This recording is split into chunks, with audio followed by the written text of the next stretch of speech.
میرا نام professor brigadier doctor Anwar الحق ہے۔ آج میں آپ کو بتاؤں گا کہ گلڑ کیا ہوتا ہے۔ گلڑ جو ہے وہ ایک چھوٹی سی غدود ہوتی ہے جو عام طور پر گلے کے فرنٹ والے حصے میں سانس اور خوراک کی نالی کے سامنے کی طرف ہوتی ہے۔ اس کے دو بڑے حصے ہوتے ہیں جو سائڈوں کے اوپر ہوتے ہیں، اور ایک چھوٹا حصہ ہوتا ہے جو کہ ان دو بڑے حصوں کو آپس میں کنیکٹ کر رہا ہوتا ہے۔ تو اگر یہ بڑھ جائے تو اس بیماری کو ہم گلڑ کہتے ہیں۔ بڑھنے کا مطلب بالکل یہ نہیں ہے کہ تھائرائیڈ کام ٹھیک نہیں کر رہا۔ بہت زیادہ تر یہ ہوتا ہے کہ تھائرائیڈ کا سائز تو بڑا ہو جاتا ہے جس کو ہم گلڑ کہتے ہیں، لیکن وہ کام بالکل نارمل کر رہا ہوتا ہے، اور یہ ضروری نہیں ہے کہ آپ کو اس کے لیے کسی بھی دوائی کی ضرورت ہو۔ تو عام طور پہ یہ ہو کیوں جاتا ہے، یہ بہت ہی مشکل کام ہے اس کا جواب دینا۔ اس میں کسی کھانے کی چیزوں کا عام طور پہ کوئی عمل دخل نہیں ہوتا، لیکن دیکھا گیا ہے کہ عام طور پہ جن علاقوں میں آیوڈین کی کمی ہوتی ہے پانی کے اندر، وہاں پر اس کے چانسز ریلیٹیولی زیادہ ہوتے ہیں۔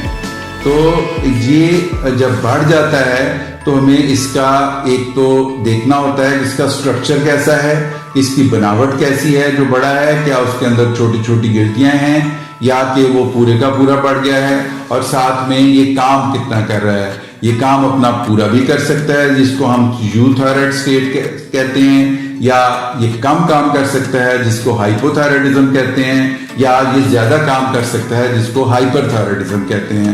تو ان تینوں کی اپنی اپنی علامات ہیں۔ یوتھائرائڈ کا مطلب یہ ہے کہ اور جسم کے کسی حصے پہ اس کا کوئی اثر نہیں ہے۔ یہ جو تھائرائیڈ گلینڈ ہے آپ کا، یہ بیمار ہے لیکن بیماری کے باوجود اپنا کام بالکل ٹھیک کر رہا ہے۔ جو لعاب اس نے جسم کے اندر پیدا کرنا ہوتا ہے اس کی اتنی ہی کوانٹٹی جتنی جسم کو ریکوائرڈ ہے وہ جسم کے اندر پیدا کر رہا ہے، لیکن اس کا سائز بڑھ گیا ہے، وہ بیمار ہو گیا ہے، تو اس کو تشخیص کرنے کی ضرورت ہے۔ اس کے لیے بڑے سمپل سے کچھ ٹیسٹ ہیں۔ میرا خیال ہے کہ سب سے پہلے ڈاکٹر کو دکھانے کے ساتھ اس کا الٹرا ساؤنڈ ہونا ضروری ہے، اس کا فنکشن چیک کرنا ضروری ہے، اور اگر ضروری ہو تو کئی دفعہ ہمیں اس کا آیوڈین اسکین کرانا پڑتا ہے، اور سی ٹی اسکین اور ایم آر آئی کی بھی ضرورت پڑ سکتی ہے۔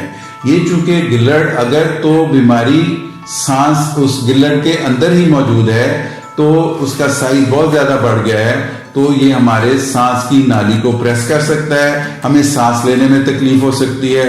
خوراک کی نالی کے اوپر اگر یہ خوراک کی نالی کے اوپر پریشر ڈالے تو کھانا کھانے میں تکلیف ہو سکتی ہے۔ اگر اس کے ساتھ کچھ نسیں جا رہی ہوتی ہیں جن کا بولنے سے تعلق ہے، اگر اس کے اندر خدا نخواستہ کینسر ہو اور وہ ان نسوں کو انوالو کر لے تو ہماری آواز بھی خراب ہو جاتی ہے۔ تو گلڑ ایز سچ کئی دفعہ اس کے آپریشن کی ضرورت نہیں ہوتی، لیکن اکثر اوقات کاسمیٹک ریزنز کی وجہ سے خوبصورتی کے لیے ہمیں اس کی ضرورت جو ہے وہ پڑتی ہے۔ تو اس کا عام طور پہ ایک اور باپسی کرتے ہیں، یا چھوٹی باپسی اس کو کہہ لیں، فائن نیڈل ایسپریشن، ایک سوئی کے ساتھ اس کا ایک ٹکڑا کاٹ لیا جاتا ہے اور وہ ٹکڑا لیبارٹری بھیجا جاتا ہے، اور لیبارٹری یہ بتاتی ہے کہ یہ جو غدود ہے آیا کہ یہ کتنی سیریس ہے، بالکل نارمل ہے، نیئر ٹو نارمل ہے، یا تھوڑی سی سیریس ہے، یا زیادہ سیریس ہے۔ اس کی ہم وہ گریڈنگ دے دیتے ہیں، جو لیبارٹری اس کی گریڈنگ دیتی ہے، اور اس کے حساب سے ڈاکٹر یہ فیصلہ کرتا ہے کہ آپریشن کی کتنی ضرورت ہے۔ کئی دفعہ صرف آپریشن ہی کافی ہوتا ہے، اور کئی دفعہ آپریشن کے بعد مزید ریڈیو ایکٹیو آیوڈین پلانی پڑتی ہے، یا کئی دفعہ باعث شعاؤں کی ضرورت بھی ہو سکتی ہے۔